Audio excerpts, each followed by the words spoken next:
Hello दोस्तों, नमस्कार। Santoshi IAS में आप सभी का स्वागत है। जैसा कि थंबनेल में आप बुक देख रहे होंगे, ये एनसीईआरटी एमसीक्यू है। ये अरिहंत पब्लिकेशन की बुक है। इस बुक को हम क्या करेंगे यहाँ पर इस बुक को हम लगभग 2 लेक्चर हमने ले लिया है। ये आपका तीसरा लेक्चर है। तीसरे लेक्चर में आपका प्राकृतिक वनस्पति और मृदा।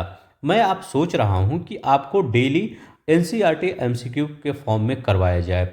जो मार्केट में जो भी बुकें हैं उन सब बुक को आपको करवा दिया जाए, हर सब्जेक्ट का एनसीईआरटी के फॉर्म में रात में 9 बजे। ये लेक्चर ज़्यादा बड़ा मैं नहीं रखूँगा। रात को 9 बजे आधे घंटे या 35-40 मिनट का के बीच का ही लेक्चर रखूँगा। इतना इतना ज़्यादा मैं एमसीक्यू करवा दूँगा कि आपको लगभग एनसीईआरटी के सभी एमसीक्यू आपको जुबान पर रट जाएंगे। तो एक बार आप एनसीईआरटी को एक करंट अफेयर की तरह लीजिए। जैसे आप डेली करंट अफेयर पढ़ते हैं, वैसे ही आप क्या करेंगे, ये एनसीईआरटी एमसीक्यू करिए। अब यहाँ पर जो आपका एक्सप्लेनेशन दे रहा है, मैंने ये देखा, जैसे ही आपका एक्सप्लेनेशन थ्योरी के फॉर्म में एनसीईआरटी के बुक जो गवर्नमेंट की बुक आती है उसमें दिया रहता है, उसी प्रकार से ये आपको ये जो जहाँ ये आपका एक्सप्लेनेशन दिया गया है इसी तरह दिया रहता है, उसी तरह सेम टू सेम दिया गया है। तो चलते हैं, हम अब ये कर लेते हैं। काफ़ी अच्छा ये आपकी सीरीज होने वाली है। इस बुक को करने का मतलब है आपने लगभग आधी एनसीईआरटी ख़त्म कर दी है। ठीक है, तो चलते हैं, हम यहाँ पर देखते हैं। पहला क्वेश्चन क्या कर रहा है। जो लोग को अच्छा लगेगा प्लीज़ लाइक कर दीजिएगा, शेयर कर दीजिएगा, सब्सक्राइब कर दीजिएगा। एक एक कॉन्सेप्ट मैं आपको डिटेल में बताऊंगा। यहाँ पर देखिए पहला क्वेश्चन क्या करा, और देखिए यहाँ पर सभी जो क्वेश्चन होंगे ये किस फॉर्म में है, स्टेटमेंट के फॉर्म में। जैसा कि इस बार पीसीएस के पेपर में आया था और हर बार आईएएस के पेपर में आता है, इसी प्रकार से क्वेश्चन आपके बनाया जाता है। अब यहाँ पर देखिए ये दोनों ही एनसीईआरटी है, ओल्ड और न्यू दोनों का मिक्सचर है। अब यहाँ पर देखिए पहला क्वेश्चन कह रहा है कि उष्णकटिबंधीय सदाबहार वन जो ट्रॉपिकल एवरग्रीन फॉरेस्ट होते हैं के संदर्भ में दिए गए कथनों पर विचार कीजिए। पहला क्या कह रहा है, यह वन उष्णकटिबंध और भूमध्य रेखा के पास पाए जाते हैं। तो यह वन उष्णकटिबंध तथा भूमध्य रेखा के पास पाए जाते हैं। तो हाँ, ये जो अपर का उष्णकटिबंधीय ट्रॉपिकल एवरग्रीन फॉरेस्ट होते हैं जो भूमध्य रेखा होता है इसी के आसपास पाए जाते हैं। जैसे अमेजन के जंगल, कांगो बेसिन, ये सब देखेंगे। और इंडोनेशिया का जो पार्ट है, यहाँ सब क्या होता है, इसी एरिया में पाए जाते हैं। ब्राज़ील का उष्णकटिबंधीय सदाबहार वन पृथ्वी के फेफड़े की तरह प्रतीत होता है। हाँ, यहाँ पर फेफड़े की, क्योंकि बहुत ज़्यादा मात्रा में ऑक्सीजन प्रोवाइड करता है। तीसरा कह रहे हैं, विश्व का सबसे बड़ा सांप एनाकोंडा जो है उष्णकटिबंधीय वर्षा वन में पाया जाता है। उष्णकटिबंधीय ट्रॉपिकल रेन फॉरेस्ट में पाया जाता है। एनाकोंडा मूवी देखे होंगे कई। यहाँ के पेड़ों की पत्तियाँ वर्ष में एक बार पूरी तरह से झड़ जाती है। डेसिडुअस की झड़ती है, पर्णपाती की झड़ती है। यहाँ लिखा गया है सदाबहार, मतलब हमेशा सदाबहार ही रहेंगे, मतलब हरा भरा ही रहेंगे। तो ये वाला चौथा वाला गलत है। कितने कथन सही हैं, केवल 3 कथन सही हैं। अब यहाँ पर देखिए वही एक्सप्लेन दिया गया है कि उष्णकटिबंधीय सदाबहार वनों के संदर्भ में केवल 3 अर्थात कथन 1, 2, 3 सही है। कौन सा, उष्णकटिबंधीय सदाबहार वन दोनों गोलार्धों 0 डिग्री से 10 अक्षांशों के मध्य। मान लीजिए ये पृथ्वी है, ये आपका 0 डिग्री है, इधर इतना 10 इधर है और 10 इधर है। इसी के बीच में आपका क्या पाया जाता है, ये इसी के बीच में। तो इसी के बीच में ये उष्णकटिबंधीय सदाबहार वन पाए जाते हैं। दूसरा कह रहे हैं, उष्णकटिबंधीय और भूमध्य रेखा के समीप पाए जाते हैं। ब्राज़ील का उष्णकटिबंधीय सदाबहार वन पृथ्वी के फेफड़े की तरह प्रतीत होता है। इसे विश्व का सर्वाधिक घना वन क्षेत्र माना जाता है। इस क्षेत्र में अधिक तापमान वर्षा होती है। विश्व की सबसे बड़ा सांप एनाकोंडा इन्हीं वन में पाया जाता है। यहाँ का पत्तियाँ वर्ष भर बनी रहती हैं, झड़ती नहीं है, हमेशा बनी रहती है। तो देखिए इसी प्रकार से आपको मतलब जो आपको ज्योग्राफी का एनसीईआरटी बुक है इसी प्रकार से एक्सप्लेनेशन दिया रहता है, मतलब थ्योरी के फॉर्म में। वो आपको यहाँ पर क्वेश्चन पढ़ेंगे, क्वेश्चन आंसर के फॉर्म में अगर आप पढ़ते हैं तो थोड़ा सा ज़्यादा याद होता है। अब देखिए यहाँ पर उष्णकटिबंधीय सदाबहार के वन के बारे में बहुत सी चीज़ें याद हुई कि एनाकोंडा यहाँ पाया जाता है, ये भूमध्य रेखा और उष्ण के आसपास होता है, मतलब 0 डिग्री से 10 इधर 10 इधर, इसी के बीच में पाया जाता है। और यहाँ पर पत्ती नहीं झड़ती है। तो ये सब चीज़ें आपको पता चल गई और थ्योरी भी मिल गया। तो मैं सोच रहा था कि अब यही आपको करवाऊँ रात को 9 बजे। आप सब चैनल को सब्सक्राइब कर दीजिए और रात को 9 बजे आपका डेली लेक्चर आएगा। ठीक है, अब यहाँ पर देखते हैं, हम अरिहंत नहीं, मार्केट में जितने भी एनसीईआरटी की बुकें हैं वो जो आपके एनसीईआरटी की बुक से एनसीईआरटी बुक पर पूरी तरह बेस है, जो गवर्नमेंट की बुक आती है उससे जो रिलेटेड क्वेश्चन है वही हम करवाएंगे। ठीक है, तो यहाँ पर देखिए उष्णकटिबंधीय पर्णपाती वन के संबंध में कौन सा कथन सही है। अब देखिए ट्रॉपिकल डेसिडुअस की बात कर रहा है जिसमें पत्ते एक बार झड़ जाते हैं। ये कह रहा है ये वन भारत और उत्तरी ऑस्ट्रेलिया और मध्य अमेरिका के बड़े हिस्से में पाए जाते हैं। दूसरा कह रहा है कि इन वनों के वृक्ष जल संचय करते हैं और अपनी पत्तियां कभी नहीं गिराते। पर्णपाती कह रहा है तो कभी गिराएंगे तो ही, तो दूसरा आपका गलत है, यहाँ भी दूसरा, यहाँ भी गलत, पहला वाला आपका सही है। उत्तरी ऑस्ट्रेलिया और मध्य अमेरिका के बड़े हिस्सों में ये पर्णपाती पाए जाते हैं, भारत में भी पाए जाते हैं। ये देखिए उष्णकटिबंधीय पर्णपाती वन के संबंध में कथन एक सही है, क्योंकि उष्णकटिबंधीय जो पर्णपाती वन मानसूनी होते हैं जो भारत में भी पाए जाते हैं, उत्तरी ऑस्ट्रेलिया में और मध्य अमेरिका के हिस्सों में भी पाए जाते हैं। कथन 2 सही नहीं है, क्योंकि जलवायु क्षेत्र में मौसम परिवर्तन के कारण पत्तियां प्रायः ग्रीष्मकाल से पहले गिर जाती हैं ताकि शुष्क मौसम में अपनी आर्द्रता को बचाए रखें। तो आपसे अगर कोई पूछे कि ये जो पर्णपाती वन डेसिडुअस फॉरेस्ट होता है अपनी पत्तियां क्यों गिराते हैं, क्योंकि ज़्यादा शुष्क मौसम से बचने के लिए गिरा देते हैं। यहाँ पर साल होता है, सागवन होता है, नीम होता है, पीपल होता है, शीशम होता है, आम होता है आदि होते हैं। इन वन में पाए जाने वाले वृक्ष प्रमुख हैं। अब देखिए यहाँ पर कौन सा होता है, सबसे ज़्यादा पूछा जाने वाला सागवन है। पूछा जाता है सागवन किस प्रकार का वन है, तो सागवन उष्णकटिबंधीय पर्णपाती वन के अंतर्गत आता है। अब यहाँ पर देखिए तीसरा क्वेश्चन क्या कर रहा है। दूसरा क्वेश्चन कर रहा है कि ये तो हो गया ना, अब तीसरा क्वेश्चन कर रहा है शीतोष्ण पर्णपाती वन। ठीक है, शीतोष्ण पर्णपाती वनों के संदर्भ में नीचे दिए गए कथनों पर विचार कर दीजिए। अब ये कहाँ पाया जाता है, जो थोड़ा सा ठंडा एरिया होता है वहाँ पर 2 डेसिडुअस फॉरेस्ट पाए जाते हैं। ये क्या होते हैं, ये उच्च अक्षांशों की ओर बढ़ने पर अधिक शीतोष्ण पर्णपाती वन मिलते हैं। तो उष्णकटिबंधीय क्षेत्रों पर मतलब उच्च अक्षांशों पर, मतलब ये क्या करें, ये हमारी पृथ्वी है, ये निम्न 0 डिग्री क्या है, निम्न अक्षांश है, तो ये ऊपर जैसे जैसे जाएंगे तो वो उच्च अक्षांश आता है। तो कह रहे हैं यहीं पर ये वन पाए जाते हैं। सही है, एकदम सही है, जैसे ऊपर जाएंगे ये वन पाए जाते हैं। इस प्रकार के वन अधिकांशतः उत्तर पूर्वी अमेरिका, पश्चिमी यूरोप जहाँ ठंडा एरिया है, तटीय भागों में पाए जाते हैं। सही है, इस प्रकार के वनों के वृक्ष अपनी पत्तियां शुष्क मौसम में गिरा देती हैं। ठीक है, तो जो थोड़ा सा ठंडा मौसम होता है वहाँ पर गिरा देती है, तो ये आपका सही है। तो यहाँ पर कौन सा है, ये सभी तीनों क्या होंगे, ये सही होंगे। ठीक है, तो याद रखेंगे कौन सा, सभी तीनों सही होंगे। सही पूछा ही था तो सत्य हो गया। अब चलते हैं यहाँ पर देखते हैं। अब ये वाला देखिए, ये देखिए शीतोष्ण पर्णपाती वनों के संदर्भ में 3 कथन सत्य हैं। उच्च अक्षांशों की ओर बढ़ने पर अधिक शीतोष्ण पर्णपाती वन मिलते हैं। ये वन उत्तर पूर्वी अमेरिका, याद रखेंगे उत्तर पूर्वी अमेरिका कहाँ है, चिली, न्यूजीलैंड, पश्चिमी यूरोप के तटीय भागों में पाए जाते हैं।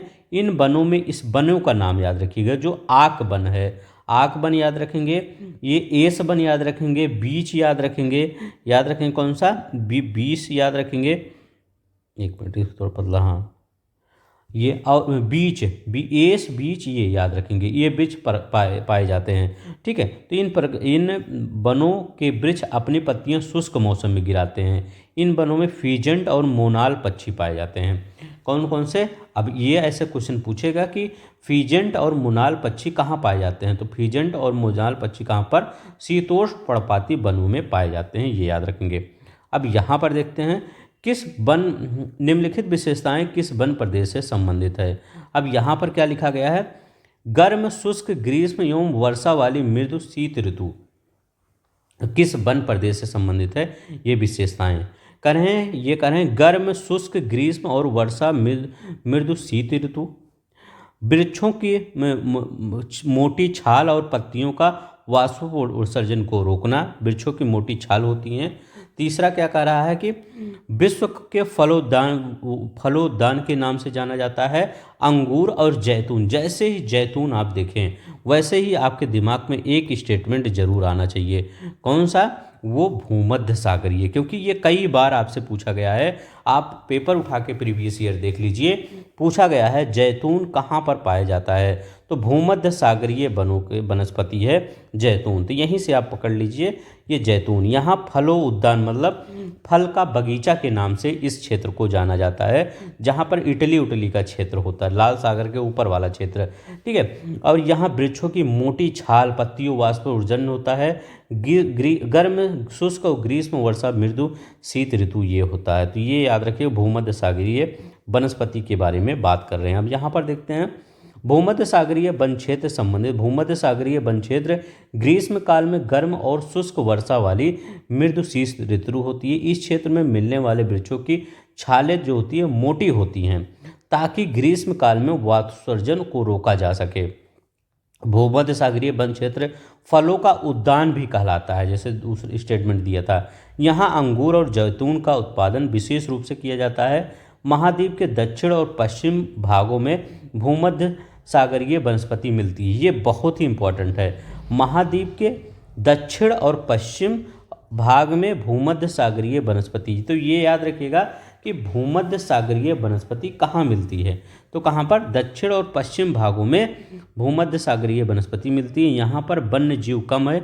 यूरोप हुआ, अफ्रीका हुआ, एशिया भूमध्य सागरीय क्षेत्र के इस प्रकार की वनस्पतियाँ विस्तृत पाई जाती हैं। अब देखिए, ये देखिए यहाँ पर क्या पढ़ेंगे। अब यहाँ पर आपको मिलाना है, तो कैसे आपको कौन सा कथन आपको सही मिलेगा। देखिए यहाँ पर लिखा गया भूमध्य सागरीय वन। अभी जैतून हमने पढ़ा है ना, तो ये जैतून यहाँ पर देखिए जैतून है, तो आपको अगर मिलाना पड़े तो जैतून ये वाला तो सही है। मानसूनी वन, अभी हमने क्या पढ़ाया था कि सागवन जो होता है ये मानसूनी या पर्णपाती वन भी होता है। पर्णपाती भी मानसूनी वन को कहते हैं ना, तो ये आपका साल और सागवन हो गया। विषुवत रेखीय वन आपका रोजवुड और महोगनी, जो आपके एवरग्रीन फॉरेस्ट में पाए जाते हैं वो रोजवुड और महोगनी है। कोड़धारी चीड़ और फर होता है।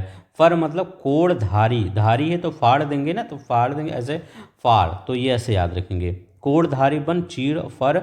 भूमध्य सागरीय आलू बुखारा और जैतून होता है। भूमध्य विषुवत रेखीय वन रोजवुड और महोगनी होता है। मानसूनी वन साल होता है और सागवन होता है। तो इसमें कौन सा सही है? सभी आपका सही हो जाएगा। यहाँ पर देखते हैं वही आपका लिखा गया है, एक्सप्लेन किया गया है। आगे चलते हैं। अब देखिए यहाँ पर क्या कह रहा है, कह रहे हैं निम्नलिखित में से कौन सा कथन टुंड्रा प्रकार की वनस्पति के संबंध में सही है। टुंड्रा प्रकार के वनस्पति के संबंध में कौन सा कथन सही है ये आपको बताना है। तो कह रहे हैं, पहला कह रहे हैं शीत ध्रुवीय प्रदेशों में टुंड्रा और मास और लाइकेन नामक घास पाई जाती है। अब यहाँ पर याद रखिएगा टुंड्रा में कौन कौन से मास और लाइकेन नामक घास पाई जाती है।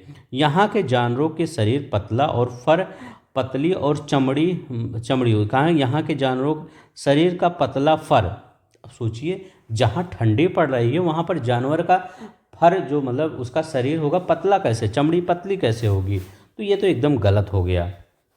अब यहाँ पर देखिए, यहाँ स्टेटमेंट करें कौन सा आपका सही है, तो पहला वाला सही था, दूसरा वाला गलत है।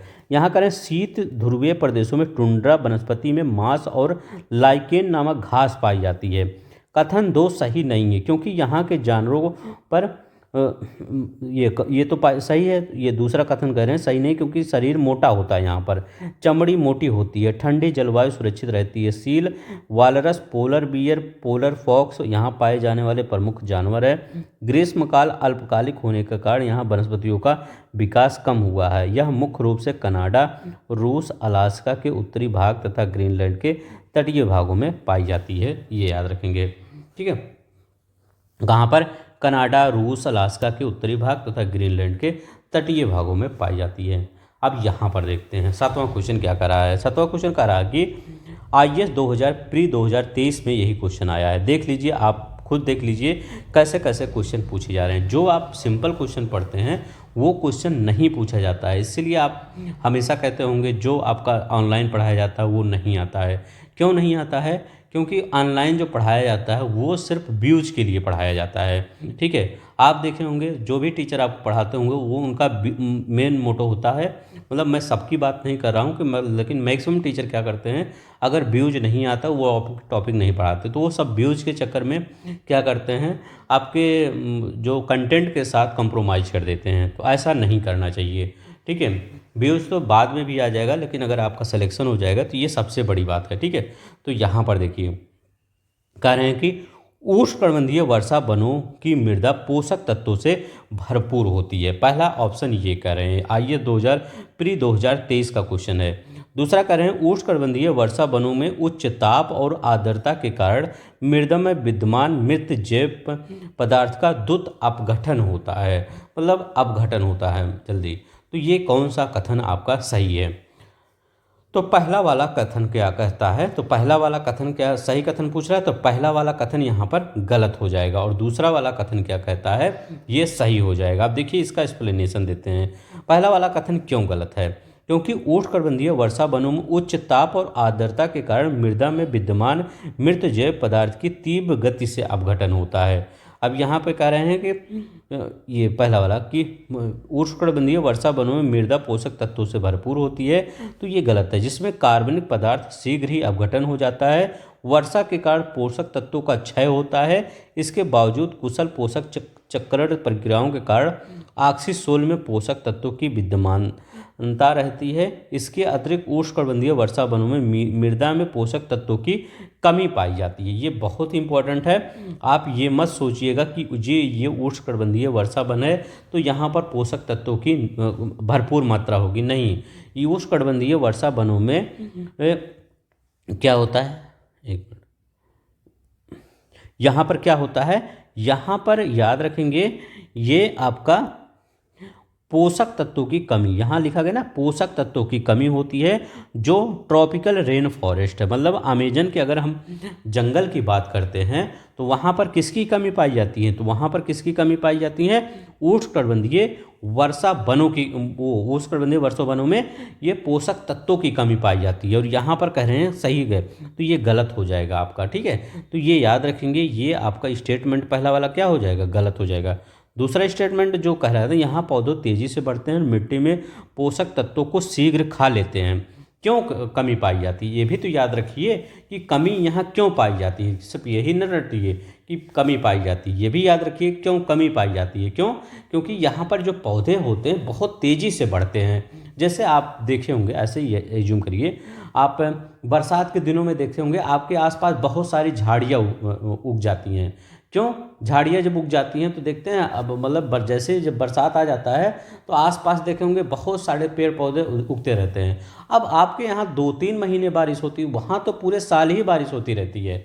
तो वो क्या होता है, वहाँ पर जब पेड़ पौधे बढ़ेंगे तो वो पोषक तत्व को ज़्यादा मिट्टी से लेंगे, तो मिट्टी से जब लेंगे तो कमी तो होगी ही। जहाँ ज़्यादा लोग खाने वाले हैं वहाँ पर खाने की कमी तो होगी ही। वही यहाँ भी कह रहे हैं कि पेड़ पौधे बहुत तेज़ी से बढ़ते हैं और मिट्टी के पोषक तत्व जो होते हैं उनको खा लेते हैं। यहाँ वर्षा की अधिकता से मृदा का क्षय भी होता रहता है, मृदा बंजर भी तक हो जाती है। उष्णकटिबंधीय वर्षा वन मिट्टी को के ऑक्सीसोल या आल्टीसोल के रूप में वर्गीकृत किया जाता है। तो ऑक्सीसोल और आल्टीसोल क्या होता है, ये मिट्टी का प्रकार होता है वर्षा वनों के। अब यहाँ पर देखिए बायोम के प्रकार और प्रदेश, अगर आपको लग रहा होगा ये आपका जेन्युइन कंटेंट है जो आपके पेपर में पूछ सकता है, तो प्लीज़ आप सब्सक्राइब कर दीजिएगा चैनल और वीडियो को शेयर कर दीजिएगा अपने दोस्तों में। आप सब शेयर नहीं करते हैं, प्लीज़ शेयर कर दिया करिए ताकि हमको भी ऐसे ऐसे कंटेंट आपको लाने के लिए मोटिवेशन मिले। नहीं तो मैं अदर लोगों की तरह एक सिंपल कंटेंट नहीं ला सकता, क्योंकि ऐसा आप मत कहिएगा पेपर में बाद में कि आपके पढ़ाया से कुछ नहीं आया। ये जो मैं पढ़ा रहा हूँ पेपर, कोई भी आईएएस से लेकर ग्रुप डी का कोई भी पेपर दीजिएगा यहीं से क्वेश्चन आएगा। आप एक बार पेपर उठा के देख ही लीजिए अगर जो चैप्टर में पढ़ाऊँ उसका। अब यहाँ पर देखते हैं शीतोष्ण कटिबंधीय वन बायोम, बोरियल बायोम, गर्म और उष्ण मरुस्थलीय बायोम, उष्ण कटिबंधीय घास भूमि बायोम। हमेशा टफ पढ़ने की कोशिश कीजिए, क्योंकि सिंपल सब कर लेंगे उसमें आप कर भी लेंगे तो कोई बहुत बड़ा काम नहीं करेंगे, जब टफ क्वेश्चन करेंगे तब अच्छा काम कर देंगे। अब इसको मिलाना है, कौन सा आपका सही है। आप कह रहे हैं कि कौन सा युग में सही सुमेलित है, कह रहे हैं शीतोष्ण कटिबंधीय वन बायोम जो होते हैं पश्चिमी और मध्य यूरोप, यूरोप ठंडा वाला एरिया है, बस ऐसे याद रख लीजिए। बोरियल बायोम कहाँ पाया जाता है, कनाडा और स्कैंडिनेवियन देश में बोरियल बायोम। देखिए बोरियल कैसे याद करेंगे, ये बोर कहते नहीं, मैं बोर हो जाता हूँ। अब लोग किससे बोर हो गए थे, तो जस्टिन ट्रूडो से बोर हो गए थे, इसलिए उनको इस्तीफा देना पड़ा, उनके ऊपर इतना दबाव आया, तो जस्टिन ट्रूडो से बोर हो गए थे। तो कनाडा याद रखिएगा और स्कैंडिनेवियन कंट्री याद रखिएगा। स्कैंडिनेवियन कंट्री आपका फिनलैंड, नॉर्वे, ये सब जो ऊपर वाला एरिया है वो आपका स्कैंडिनेवियन कंट्री। अब देखिए यहाँ पर गर्म और उष्ण मरुस्थलीय बायोम, ये कालाहारी मरुस्थल में, तो गर्म और उष्ण मरुस्थलीय बायोम कालाहारी मरुस्थल में, उष्ण कटिबंधीय घास भूमि बायोम दक्षिण अमेरिका व भारत, याद रखिएगा दक्षिण अमेरिका और भारत उष्ण कटिबंधीय घास भूमि बायोम पाया जाता है। ठीक है, अब यहाँ पर ये सभी सही है, आपका डी वाला एकदम सही है। चलते हैं नेक्स्ट देखते हैं। अगर आपको अच्छा लग रहा होगा प्लीज़ सब्सक्राइब कर दीजिएगा। यहाँ पर मैं आपको ऑप्शन भी दिखाता हूँ, यहाँ पर ऑप्शन लिखा गया, हाँ देखिए मैंने ऑप्शन को मिटा दिया था यहाँ पर, ठीक है, यहाँ है कि नहीं, ये इधर ही देख लीजिए, यही होगा ऑप्शन डी। देखिए हर एक का ऑप्शन आपको मिल जाएगा, देखिए यहाँ पर भी आपका डी है, यहाँ पर भी आपका, यहाँ इसलिए मैं सोचा कि थोड़ा सा अपना आप दिमाग लगाइए, नीचे उतना आप तो देख सी वाला ऑप्शन यहाँ पर लगाया था, यहाँ पर देखिए डी वाला ऑप्शन हो जाएगा, यहाँ पर कौन सा हो जाएगा, ए वाला ऑप्शन हो जाता है आपका, ठीक है, यहाँ पर भी सी वाला ऑप्शन हो जाएगा, मतलब जब मैं बता दिया इसलिए ऑप्शन को नहीं दिया, तो यहाँ पर ए वाला ऑप्शन हो जाएगा। ठीक है, तो हर एक चीज़ें आपको बहुत ही ध्यान से इस सब को पढ़ लेंगे, आपका देखिए हर एक चीज़ें मैं दिखाता भी हूँ कहाँ पर ये आया है और कहाँ पर आ सकता है। अब यहाँ पर देखते हैं स्कैंडिनेवियन कंट्री के बारे में थोड़ा सा देखते हैं।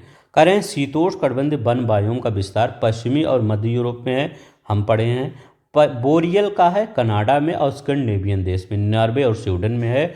उच्चवर्ती प्रदेशों में मिलता है जहाँ तापमान वर्ष भर कम रहता है। ऐसे वनों में पाइन पाया जाता, फर पाया जाता, स्प्रूस और सदाबहार कोड़धारी वृक्ष भी मिलते हैं। कह रहे हैं गर्म और उष्ण मरुस्थलीय बायोम का विस्तार अफ्रीका के दक्षिणी भाग में स्थित कालाहारी मरुस्थलीय क्षेत्रों तक है। ऐसे वनों में वनस्पतियों का पूर्णतः अभाव होता है। वृक्ष स्वयं को बचाए रखने के लिए कांटेदार हो जाते हैं। यहाँ मृदा में पोषक तत्वों का पूर्णतः अभाव होता है। याद रखिए उष्णकटिबंधीय घास बायोम लानोस है, जैसे कंपोस्ट है विस्तार, और लानोस कंपोस्ट का विस्तार दक्षिण अमेरिका, वेनेजुला और ब्राज़ील भारत के दक्षिणी भागों में पाया जाता है। अब देखिए 9वां क्वेश्चन देखते हैं। कह रहे हैं जलीय बायोम में प्रदेश में प्रवाल भित्ति लैगून और ज्वार नद प्रमुख हैं। जलीय बायोम के प्रदेशों में पूछ रहे हैं। दूसरा क्या कह रहे हैं कि पर्वतीय बायोम में वनस्पति में पर्णपाती से टुंड्रा तक की वनस्पतियां पाई जाती हैं। तो कौन सा कथन सही है, तो दोनों ही कथन सही है। यहाँ पर लिखा गया है जो जल का बायोम होता है उसमें प्रवाल भित्ति, याद रखेंगे, कोरल रीफ, लैगून और ज्वार अनुद एस्चुरी प्रमुख हैं। जलीय बायोम मीठे और खारे पानी के आधार पर 2 भागों में विभाजित किया गया है। जैसे झीलें, नदियाँ और सरिताएं अन्य आर्द्र भूमि में मीठे पानी के बायोम में आता है। जलीय बायोम में ताप विविधता अधिक देखने को मिलती है, साथ ही वायु दाब और आर्द्रता अधिक होती है। यहाँ पर कहाँ पे, जलीय वायु दाब आर्द्रता अधिक होती है। पर्वतीय बायोम में वनस्पति बोरियल में पर्णपाती से टुंड्रा तक का वनस्पति पाई जाती है। विभिन्न अक्षांशीय विस्तार के कारण तापमान और वर्षा में भिन्नता देखने को मिलती है। अब देखिए यहाँ पर प्राकृतिक प्रदेशों में जीवन क्या होता है। निम्नलिखित में से कौन सी विशेषता अमेजन नदी बेसिन वर्षा वन में पाई जाती है, तो कौन सी पाई जाती है। भूमध्य रेखीय प्रदेश में नदी बेसिन का विस्तार, वर्ष भर गर्म एवं नम जलवायु, प्रतिदिन वर्षा और शरीर में चिपचिपाहट होना। तो यहाँ पर देखते हैं कह रहे हैं कि मतलब अमेजन नदी बेसिन में पाई जाती है। कौन सी विशेषता अमेजन नदी बेसिन में पाई जाती है। तो कौन सा? सभी है, क्योंकि भूमध्य रेखीय प्रदेश में नदी बेसिन का विस्तार भूमध्य रेखीय, याद रखिएगा, एक भूमध्य सागरीय होता है, ये भूमध्य रेखीय मतलब इसी एरिया की बात कर रहा है। नदी बेसिन का विस्तार होता है, अमेजन नदी बेसिन में पाई जाती है वर्षावन। वर्ष भर गर्म और नम जलवायु, प्रतिदिन वर्षा होती है, यहाँ पर शरीर में चिपचिपाहट होती है, सब कुछ सही है। अब यहाँ लिखा गया है कि अमेजन नदी बेसिन वर्षा वन क्षेत्र में पाई जाती है। अमेजन विश्व की सबसे बड़ी नदी है। इस क्षेत्र में मतलब उसके हिसाब से बड़ी नदी है। अपवा मतलब ये पानी ज़्यादा है इसके हिसाब से, अगर लंबाई के हिसाब से देखेंगे तो नील नदी है, लेकिन पानी के हिसाब से देखेंगे तो यही है। अमेजन विश्व की सबसे बड़ी नदी है। इस क्षेत्र में पाए जाने वाले वर्षा वनों को सेलवास कहते हैं के नाम से जाना। इसका विस्तार भूमध्य रेखीय प्रदेश में के सीमावर्ती क्षेत्र में होता है। इस क्षेत्र में सूर्य की किरणें क्या होती है? लंबवत चमकती है। इस कारण यहाँ पर वर्ष भर तापमान ऊंचा रहता है और आर्द्रता उच्च पाई जाए। जहाँ तापमान अधिक रहेगा वहाँ ह्यूमिडिटी भी अधिक रहेगी। दोपहर में प्रतिदिन इस क्षेत्र में संवहनीय वर्षा होती है। अधिक तापमान उच्च आर्द्रता के कारण बेसिन में चिपचिपाहट वाली गर्मी पड़ती है। जैसे आप देखते नहीं हैं कि जब गर्मी का मौसम होता है बहुत सी चिपचिपाहट होती है, तो लगता है आप क्या कहते हैं बारिश आज ज़्यादा होगी, क्योंकि शरीर में चिपचिपाहट है। तो ये याद रखेंगे। अब यहाँ पर देखते हैं कहें कौन सा कथन सही है। तो यहाँ पर कौन सा कथन सही है ये याद रखेंगे। दक्षिण अमेरिका के उष्णकटिबंधीय वर्षा वनों में विश्व की सबसे हल्की लकड़ी वालसा पाई जाती है। कहाँ पर? दक्षिण अमेरिका के उष्णकटिबंधीय वर्षा वनों में विश्व की सबसे हल्की लकड़ी वालसा पाई जाती है। पहला तो ऑप्शन ये कर रहे हैं। दूसरा कह रहे हैं ब्राज़ील में पाए जाने वाले ताड़ जात के वृक्ष कर्नोबा से मोम प्राप्त किया जाता है। रबड़ के वृक्षों का मूल स्थान अफ्रीका महाद्वीप के अमेजन नदी द्रोणी है। तो यहाँ पर कौन सा सही है? सही पहला और दूसरा है। अब देखिए यहाँ पर ब्राज़ील में पाए जाने वाले ताड़ जात के वृक्ष को कर्नोबा से, जो वृक्ष कर्नोबा है उससे मोम प्राप्त किया जाता है। तो ये ऐसे ही क्वेश्चन पूछा जाएगा कि वृक्ष कर्नोबा से मतलब मोम किससे प्राप्त किया जाता है ब्राज़ील में? तो कर्नोबा से मोम प्राप्त किया जाता है। अब यहाँ पर देख लीजिए, दक्षिण अमेरिका के उष्णकटिबंधीय वर्षा वनों में विश्व की सबसे हल्की लकड़ी वालसा, याद रखिएगा, विश्व की सबसे हल्की लकड़ी जो है ये वालसा पाई जाती है। दक्षिण अमेरिका विभिन्न प्रकार के प्राकृतिक संसाधनों से ये संपन्न है। कौन सा? यही। यहाँ विस्तृत वन, विभिन्न प्रकार के वन्यजीव पाए जाता है। अमेजन नदी द्रोणी में अधिकतम उष्णकटिबंधीय वर्षा वन है। अब देखिए यहाँ पर ब्राज़ील में पाए जाने वाले ताड़ जात के वृक्ष कर्नोबा, याद रखेंगे ब्राज़ील में कौन सा वृक्ष पाया जाता? ताड़ जात, जिसको कर्नोबा से मोम प्राप्त किया। इस मोम का उपयोग जूतों की पॉलिश, मोमबत्ती बनाने में और फर्नीचर की पॉलिश करने में किया जाता है। तीसरा सही नहीं, क्योंकि रबड़ वृक्षों का मूल स्थान अमेजन नदी द्रोणी है जो कि दक्षिण अमेरिका महाद्वीप में है। और यहाँ पे क्या कहता है? रबड़ के वृक्षों का मूल स्थान अफ्रीका नदी में अमेजन नदी द्रोणी है। अफ्रीका महाद्वीप में अमेजन नदी द्रोणी है। तो अफ्रीका महाद्वीप में अमेजन नदी द्रोणी कहाँ आपको मिल जाएगा? तो इसको तो ऐसे ही गलत काट दीजिए, इसमें तो कुछ करना ही नहीं था। ठीक है, अफ्रीका में अमेजन कहाँ मिलेगा? ये तो गलत ही हो गया। अब यहाँ पर कह रहा है कि रबड़ के वृक्षों का मूल स्थान अमेजन नदी द्रोणी है जो अमेरिका महाद्वीप में स्थित है। अब यहाँ देखिए 12 नंबर का क्वेश्चन क्या कर रहा है। कह रहा है उष्णकटिबंधीय पर्णपाती वन, शंकुधारी वृक्ष और मैंग्रोव वनस्पति के बारे में बात कर रहे हैं। कौन से कर रहे हैं? इसमें कौन सा युग में सुमेलित है? तो उष्णकटिबंधीय पर्णपाती वन में सागवन पाया जाता है और पीपल पाया जाता है। ये एनसीईआरटी देखिए 8th का, वो 7th का न्यू एनसीईआरटी से है। शंकुधारी वृक्ष चीड़ और देवदार होते हैं, याद रखिएगा, शंकुधारी चीड़ देवदार होते हैं। मैंग्रोव वन सुंदरी, जिसे सुंदर वन डेल्टा। तो तीनों ही आपका आंसर सही है। तो यहाँ पर देख लीजिए कि उष्णकटिबंधीय पर्णपाती वन मुख्य रूप से सागवन होता है और पीपल होता है। फिर बिलवृक्ष, यहाँ पर मूसलाधार संवहनीय वर्षा होती है। यहाँ मूसलाधार संवहनीय वर्षा होती है। जलवायु प्रदेश 0 से 10 उत्तरी अक्षांश की पेटियों में पाया जाता है। उष्णकटिबंधीय पर्णपाती वृक्ष वन। शंकुधारी वन 50 से 65 के अक्षांशों के मध्य, इसमें चीड़ और देवदार के वृक्ष पाए जाते हैं। सर्वाधिक वार्षिक तापांतर यहीं पर पाया जाता है। मैंग्रोव सुंदरी नामक वृक्षों से और डेल्टाई क्षेत्र में, जैसे सुंदरबन का डेल्टा, यहाँ पर पाया जाता है। ठीक है, तो ये याद रखें। अब देखिए घास के मैदान के बारे में जो भी क्वेश्चन बनते हैं इनको देख लेते हैं। घास के मैदान के बारे में अगर हम देखते हैं, अब देखिए, हाँ आपसे बताना चाहता हूँ, आप चैनल पर जुड़ जाइए, आपको हमेशा एनसीईआरटी के एमसीक्यू मिलते रहेंगे, ठीक है। मतलब आपको लगेगा ही नहीं आपका एनसीईआरटी कब ख़त्म हो गया, कब आपने एनसीईआरटी पढ़ लिया, ठीक है। लेकिन आप रिवीजन जरूर करते रहिएगा। यहाँ पर देखते हैं पहला क्वेश्चन क्या कर रहा है, उष्णकटिबंधीय घास के स्थल जो होते हैं संबंध कौन सा कथन सही है, ठीक है।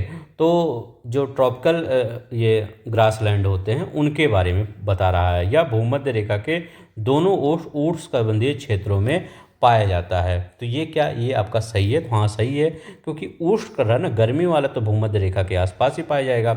यहाँ बहुत कम ऊंचाई की घास पाई जाती है जो कि 1 से 2 मीटर तक की ऊंची होती है। करें यहाँ पर जो घास की ऊंचाई होती है वो बहुत कम होती है, तो ये आपका गलत है, पहला वाला आपका कथन सही है। अब देखिए एक्सप्लेनेशन क्या कहता है, यहाँ पर एक्सप्लेनेशन क्या कह रहा है कि उष्णकटिबंधीय घास के स्थल में पहला कथन सही है, या भूमध्य रेखा के दोनों ओर उष्णकटिबंधीय क्षेत्रों में पाई जाती है। मतलब भूमध्य रेखा है, इसी के दोनों ओर उष्णकटिबंधीय क्षेत्रों में पाई जाती है। इसे सवाना तुल्य, सूडान तुल्य घास का मैदान कहते हैं। सवाना आपका कौन सा है, इसी में आ जाता है। अगर मैं कहूँ सवाना किस प्रकार घास का मैदान है, उष्णकटिबंधीय घास का मैदान है। विषुवतीय जलवायु प्रदेश एवं उष्णकटिबंधीय मरुस्थल क्षेत्र के मध्य अफ्रीकी महाद्वीप में इस क्षेत्र का विस्तार पाया जाता है।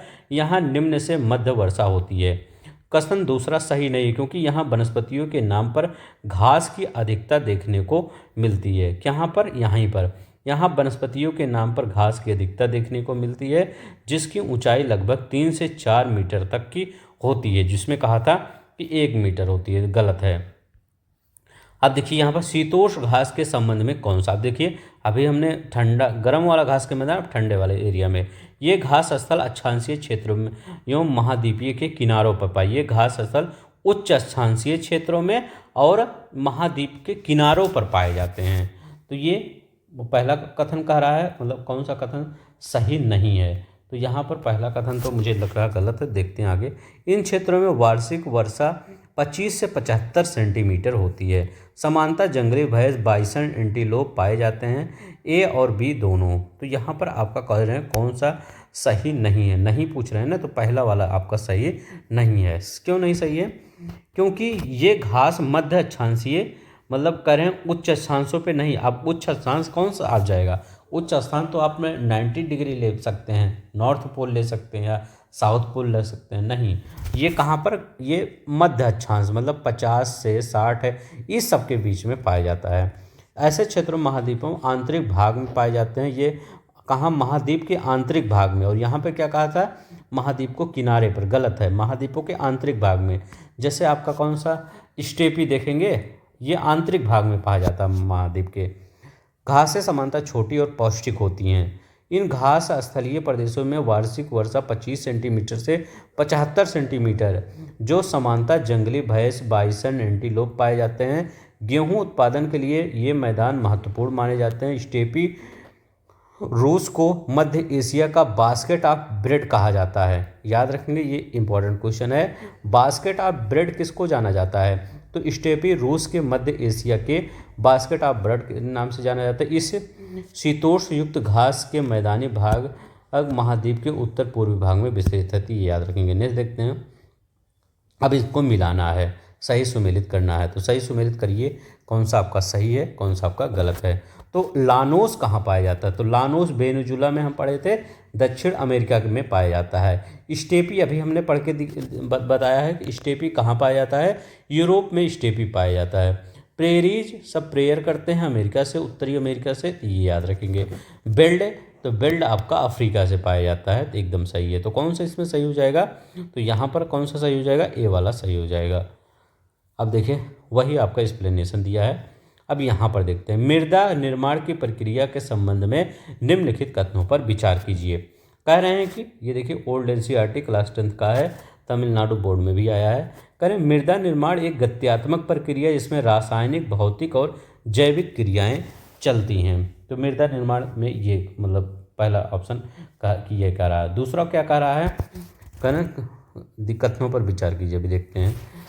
दूसरा कह रहे हैं मृदा निर्माण में चट्टानों से प्राप्त खनिजों एवं जैव पदार्थों से होता है। मृदा निर्माण मृदा जनन केवल अपर्दन कार्य पर निर्भर करता है। तो कौन सा कहा रहा है, कौन सा सही नहीं है?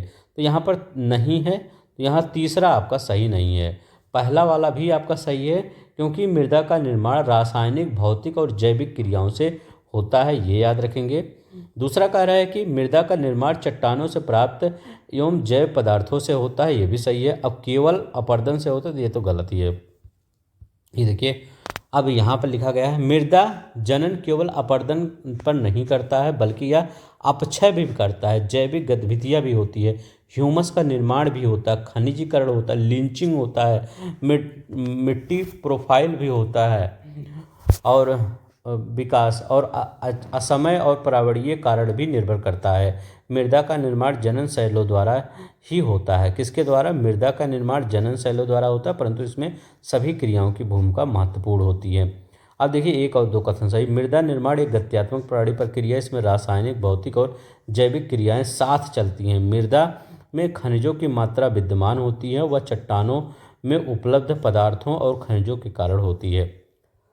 अब यहाँ पर देखिए, मृदा निर्माण की जैविक क्रियाओं के संबंध में कौन सा कथन सही नहीं है। अब देखिए, यहाँ पर कौन सा कथन सही नहीं है ये बताना है।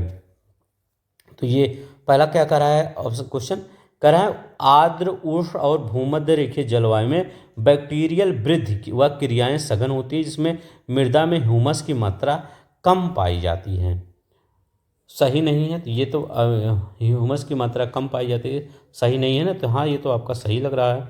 बैक्टीरियल काल गहनता ठंडी और गर्म जलवायु की मिट्टियों के अंतर को नहीं दर्शाती, तो ये आपका गलत है। एक बार एक्सप्लेनेशन देखते हैं, आपका कौन सा सही नहीं है। दूसरा आपका सही नहीं है। देखिए, मृदा की जैविक क्रियाओं के संबंध में कथन दो सही नहीं है, क्योंकि जो बैक्टीरियल कार्य की गहनता ठंडी और गर्म जलवायु की मिट्टियों में अंतर को दर्शाती है। यहाँ बैक्टीरियल काल की गहनता ठंडी और गर्म जलवायु की मिट्टियों के अंतर को नहीं दर्शाती, यहाँ लिखा गया है। ये अंतर को दर्शाती हैं, ये याद रखेंगे। क्योंकि ठंडी जलवायु में ह्यूमस की मात्रा अधिक होती है, क्योंकि बैक्टीरियल की वृद्धि धीमी गति से होता है।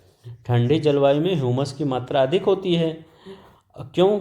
क्योंकि बैक्टीरियल की वृद्धि धीमी। देखिए, ठंडी के मौसम में जो बैक्टीरियल जैसे खाना देखते होंगे, गर्मियों में जल्दी खराब हो जाता है और ठंडी में कम जल्दी खराब होता है। क्यों?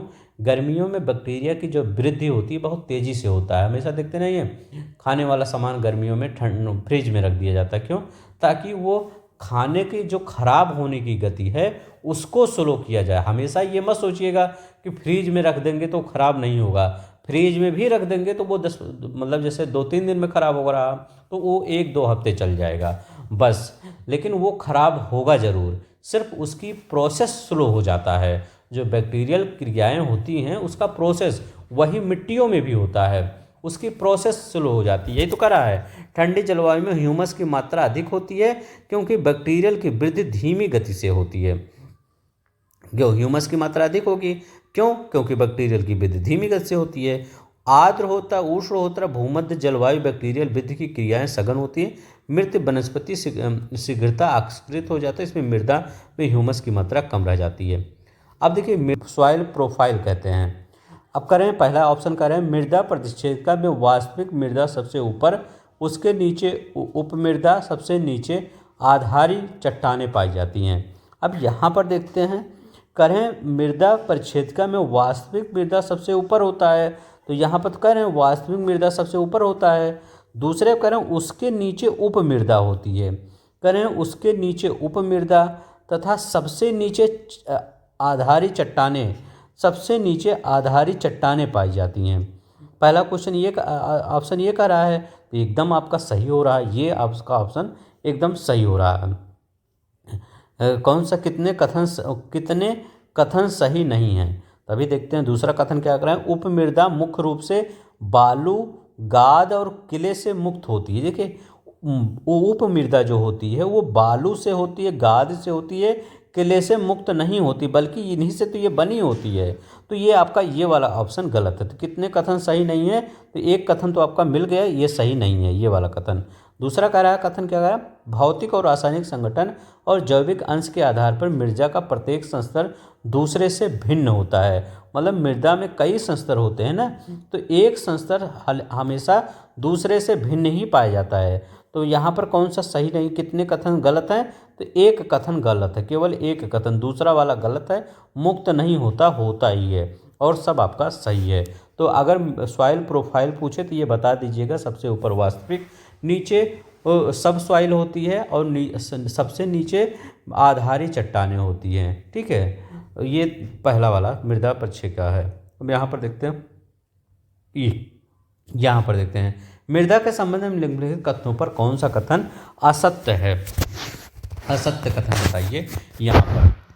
तो पहला कह रहा है कि उपजाऊ मृदा के अंदर की पादप जड़ें पौधों के पोषक तत्व प्रदान करके जल के संग्राहक के आधार के रूप में कार्य करके पौधों की में वृद्धि में सहायता करते हैं। दूसरा कहें वनस्पति वृक्ष आच्छादन और वन मृदा अपक्षरण और मर्सरीकरण को रोककर मृदा में स्थिरीकरण के साथ साथ जल एवं पोषकों के चक्र को बनाए रखती हैं। तीसरा करें चारागाह में पाई जाने वाली घास की मिट्टी में मृदा अपक्षरण से नहीं बचा सकती और ना ही जैविक गतिविधियों को रोकती है।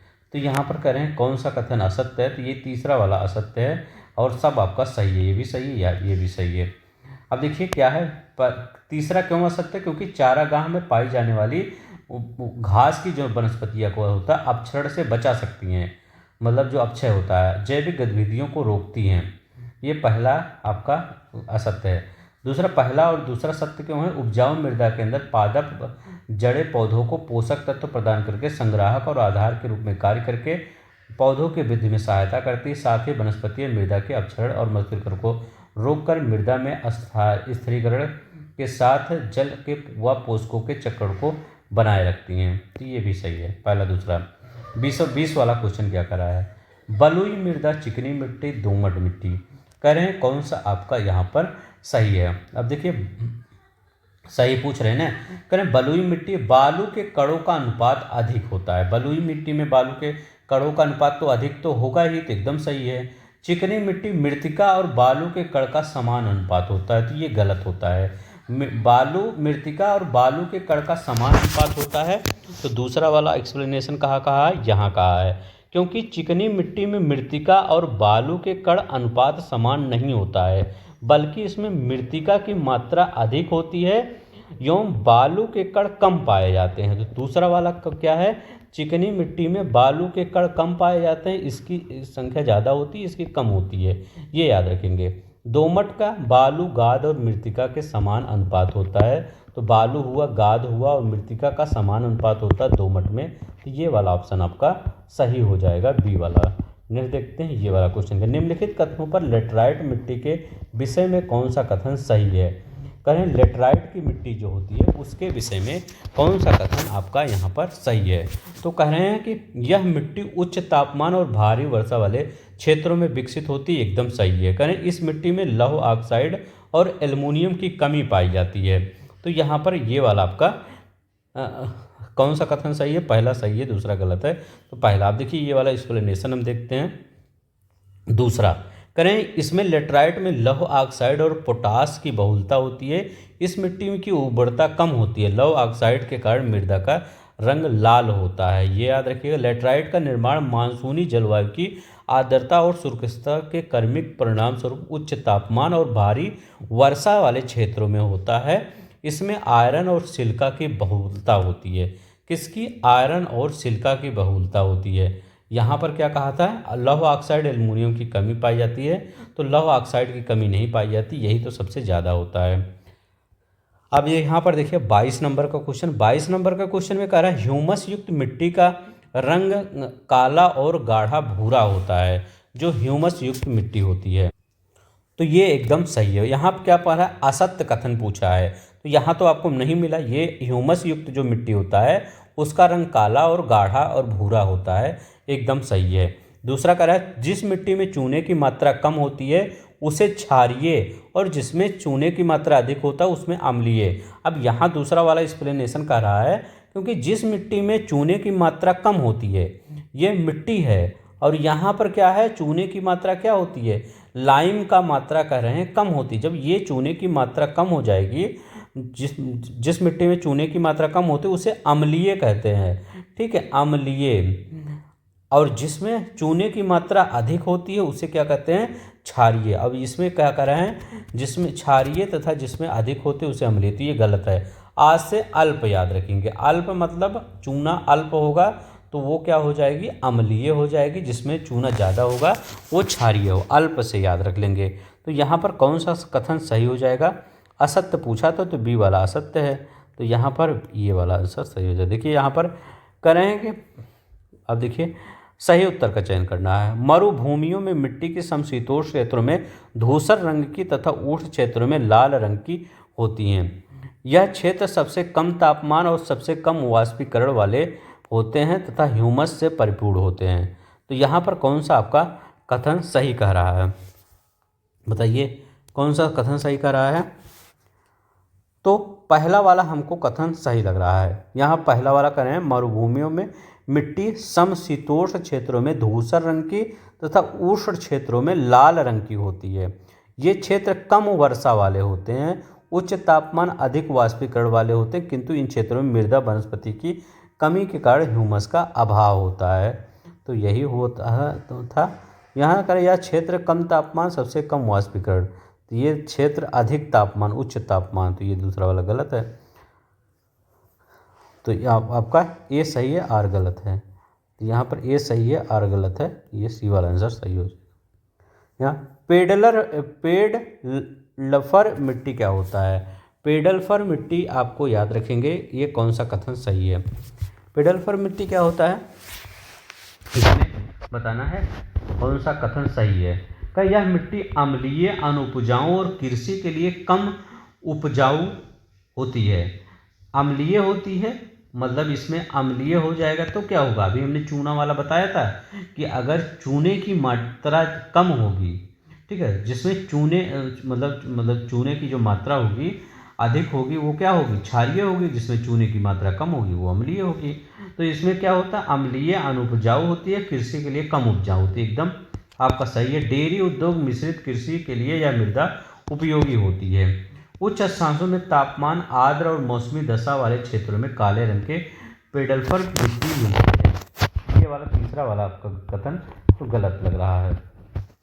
यहाँ कैसा है तीसरा वाला, क्योंकि निचले अक्षांशों में उच्च तापमान और आर्द्र मौसमी दशा वाले क्षेत्र में लाल और पीले रंग के उष्णकटिबंधीय पेडलफर मिट्टी मिलती है, जिसमें लौहांश की मात्रा अधिक होती है। जो पेडलफर ये मिट्टी होती है, पेडलफर ये मिट्टी लाल मिट्टी जैसे होती है वैसे ही होती है। वो आप चेरनोजम वाले से मत, मतलब वो चेरनोजम नहीं मिट्टी, वो शायद पेडोकल मिट्टी था, देखते हैं।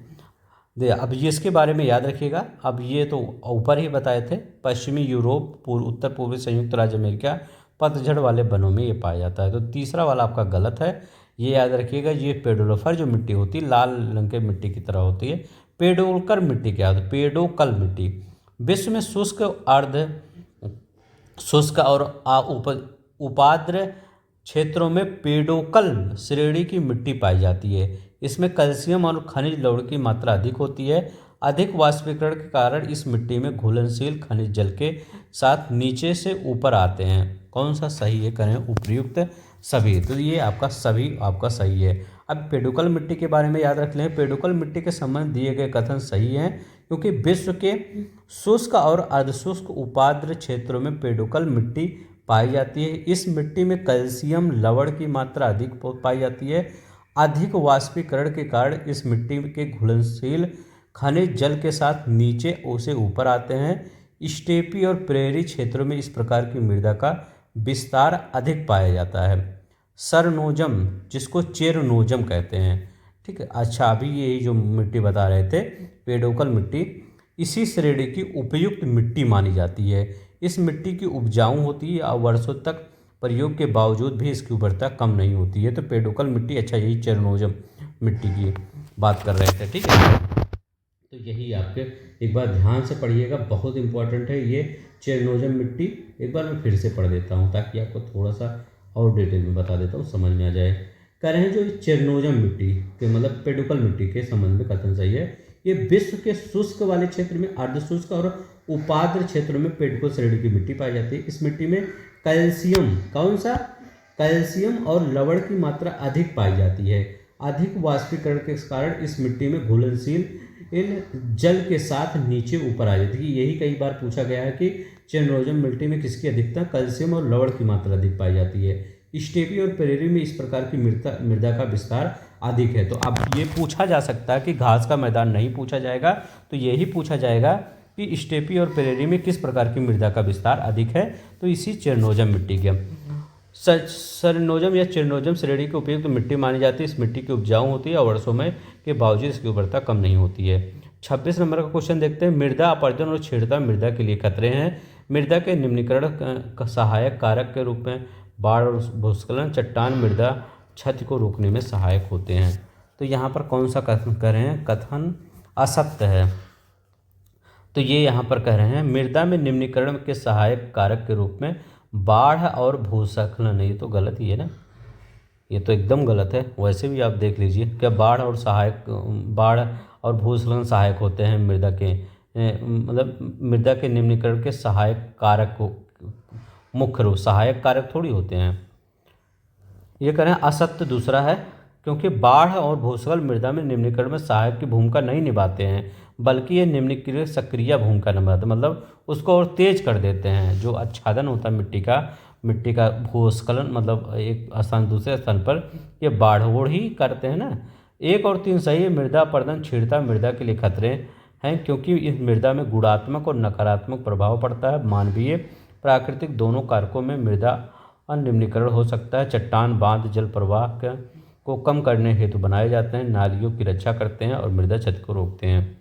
यहाँ पर 26 हो गया। 27 नंबर को 29 सवाल सब है, ठीक है। ये देखते हैं। उष्णकटिबंधीय वर्षा वनों में मृदा पोषक तत्वों से भरपूर हो। देखिए IS प्री 2023 में, अभी देखिए IS में ज्योग्राफी के 2 क्वेश्चन आपको मिला दिए यहाँ पर IS प्री 2023 में। तो आपको अच्छा भले ना लगे ये पढ़ने में, सोच रहे होंगे ये कितना टफ क्वेश्चन पढ़ रहे हैं, लेकिन यही क्वेश्चन आएगा आपके पेपर में, ऐसे ही क्वेश्चन आएगा, ठीक है।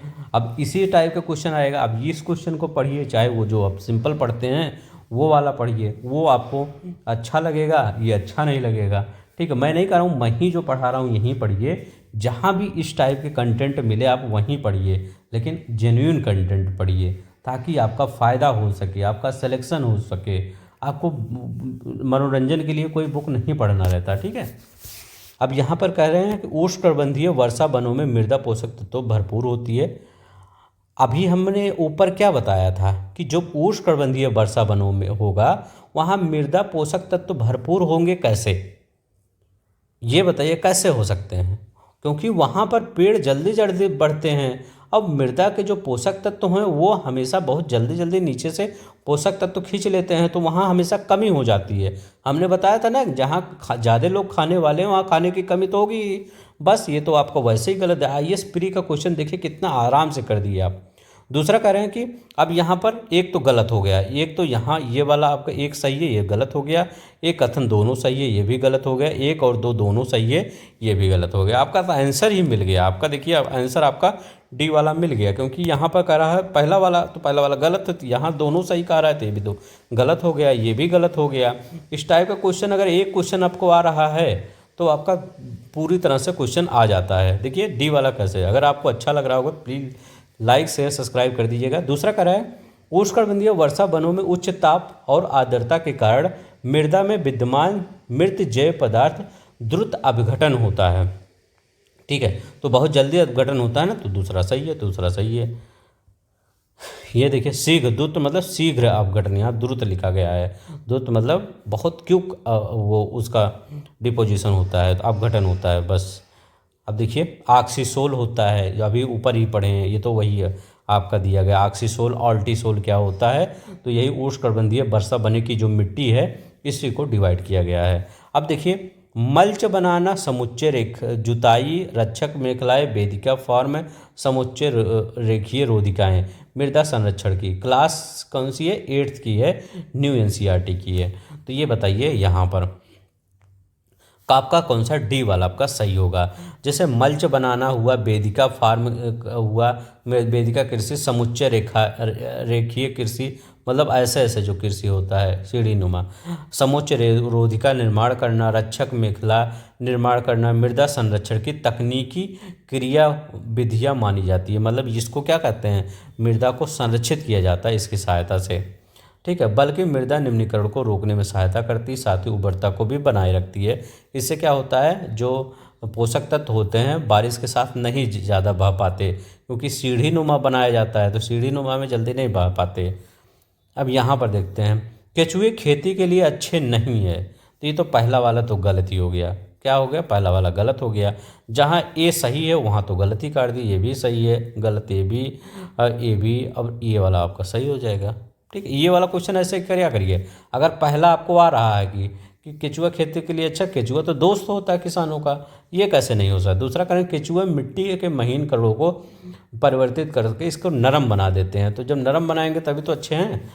ये देखिए, केचुए खेती के लिए अच्छे होते हैं, ये मिट्टी को खाते हैं और पुनः शरीर से बाहर छोड़ते हैं। इस प्रक्रिया में मिट्टी नरम और पतली हो जाती है। केचुओं के शरीर से निकलने वाली मिट्टी का गठन रासायनिक परिवर्तन होता है और कृषि उर्वरता को बढ़ा देते हैं। बस आपका क्वेश्चन समाप्त हो गया। तो ये जो आपका चैप्टर था प्राकृतिक वनस्पति और मृदा, इससे रिलेटेड जितने भी क्वेश्चन आपको बने हुए हैं यहाँ पर हमने करवा दिया है। अगर आपको अच्छा लग रहा होगा ये देखिए, आईएएस के हमने जो आईएएस 2023 के क्वेश्चन पूछे गए थे, 2 क्वेश्चन यहाँ पर आपको इसी चैप्टर से हमने दिखा दिए। तो मतलब अगर जो भी ये इस टाइप का क्वेश्चन पढ़ा होगा एनसीईआरटी, उसका आईएएस का 2 क्वेश्चन आराम से आपका सही करके आया होगा। ठीक है, इसीलिए मैं कहता हूँ एनसीईआरटी मेरे साथ मैं डेली लाऊंगा एमसीक्यू के फॉर्म में। आप सब चैनल को सब्सक्राइब कर दीजिए, आपको डेली एमसीक्यू मिलेगा, आपको पता ही नहीं चलेगा कब आपका एनसीईआरटी तैयार हो गया। तो प्लीज़ आज आपसे रिक्वेस्ट है, इस चैनल को शेयर कर दीजिए अपने दोस्तों के बीच, अब बता दीजिए यहाँ पर जो भी कंटेंट मिल रहा है जेन्युइन कंटेंट मिल रहा है। जय हिंद, जय भारत, अपना ख्याल रखिएगा।